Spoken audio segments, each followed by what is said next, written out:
Mr. Ferrara, as a pastor and now a congressman, I've unequivocally stood firm on the importance of protecting the sanctity of life.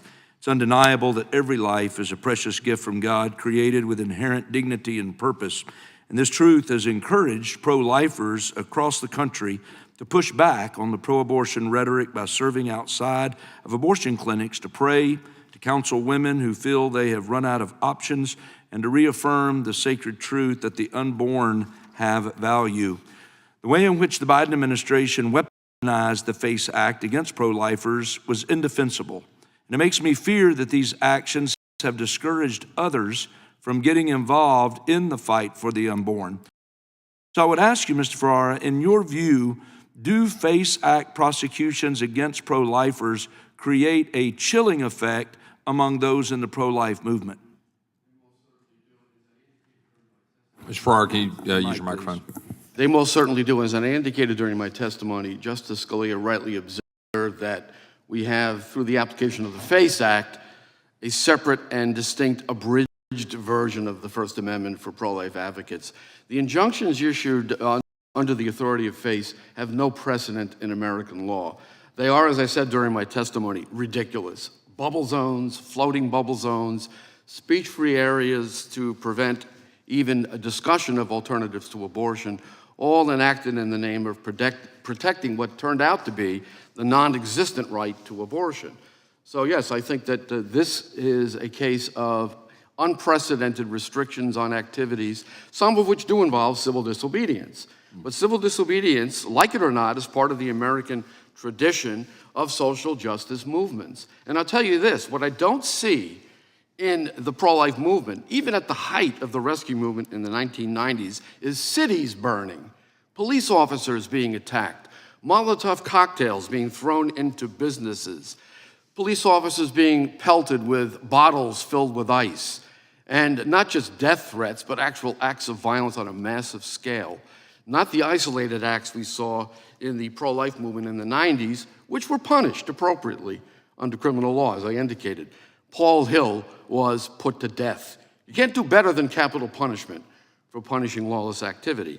So I think, and I think my testimony has made clear, that FACE has, for the first time in American history, singled out a single protest movement for treatment under the law that has never been meted out to any other social justice movement in our nation's history. So let me ask you a follow-up to that. During President Trump's first year in office, he took action to correct the injustices that occurred during the Biden-Harris administration's enforcement of the FACE Act by issuing pardons to several of the pro-lifers that were unjustly targeted.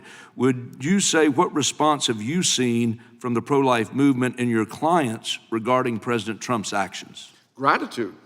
And thanks to God for justice done.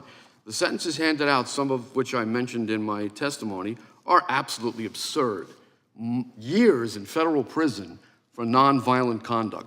The worst of it being someone's hand was injured or there was a sprained ankle, and then with the combination of Section 241, conspiracy against rights, multi-year prison sentences for nonviolent conduct. Again, these things could be handled and had always been handled as matters of local law.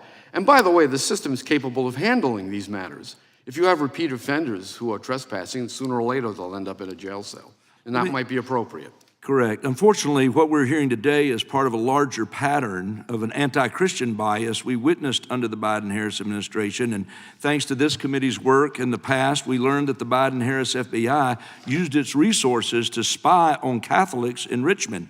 And on top of that, in today's hearings, we're hearing stories of pro-life activists being unjustly targeted by the Biden-Harris DOJ, while attacks on churches and pro-life pregnancy centers went largely ignored.